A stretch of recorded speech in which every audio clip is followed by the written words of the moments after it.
कोई अपना, जैसे इनके पिताजी या कोई भी शरीर छोड़ दिया और ये भी जब छोड़ के गए तो क्या उनसे नहीं नहीं नहीं, ये केवल यहीं का नाटक है, ड्रामा।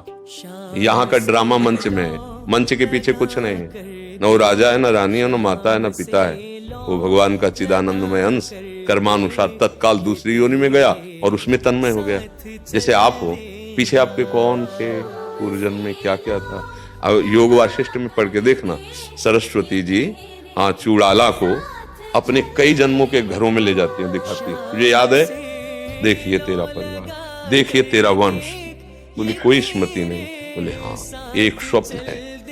अब ज्ञान मार्ग में उमा कहूं मैं अनुभव अपना, सत हरि भजन जगत सब। अब मोहाविष्ट बुद्धि परमार्थ के शब्दों को कैसे समझ पाएगी? जब तक मोह कलिल से बुद्धि निकलेगी नहीं, तब तक विवेक नहीं हो। विवेक के बिना हम कैसे समझ पाएंगे ये अध्यात्म की बात? बच्चा, ये जितने भी हमारे आपके रूप हैं, ये न पहले कभी थे न बाद में कभी रहेंगे।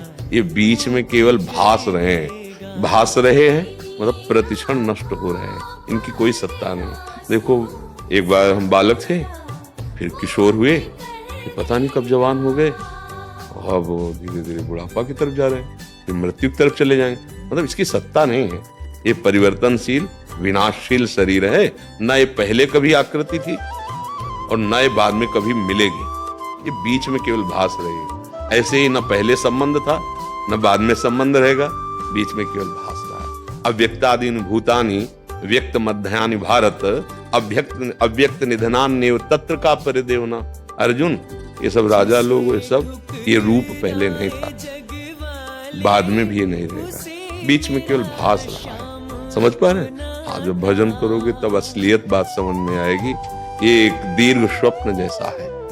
वही परमात्मा माता पिता भाई बंधु सबके हृदय में बैठा हुआ है। और ये बाहरी घड़े जो है ये परिवर्तनशील है, वो अपरिवर्तनशील है। बहुत घड़े होने के कारण उसे बहुत रूपों में कह दिया गया, बकाया है नहीं वो बहुत रूप में, वो एक है। जैसे 1 करोड़ घड़े रखे हो और जल भरा हो, द्रवित पदार्थ हो उसमें, तो आपको प्रतिबिंब सूर्य या चंद्र का 1 करोड़ दिखाई देगा, पर है नहीं, वो एक है। ऐसे एक परमात्मा सबको व्याप्त करके विराजमान, एक परमात्मा में सब विराजमान।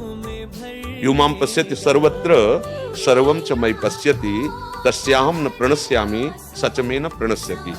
जो सब में मुझको देखता है और मुझ में सबको देखता है, मैं उसके नेत्रों से कभी ओझल नहीं होता, भगवान कह रहे हैं। अब ये बड़ा कठिन विषय है, सब में भगवान को देखना और भगवान में सबको देखना। इसका रहस्य ये हुआ कि सूक्ष्म से सूक्ष्म जो आप दूरबीन से भी नहीं देख सकते, वहां भी भगवान विराजमान सब में।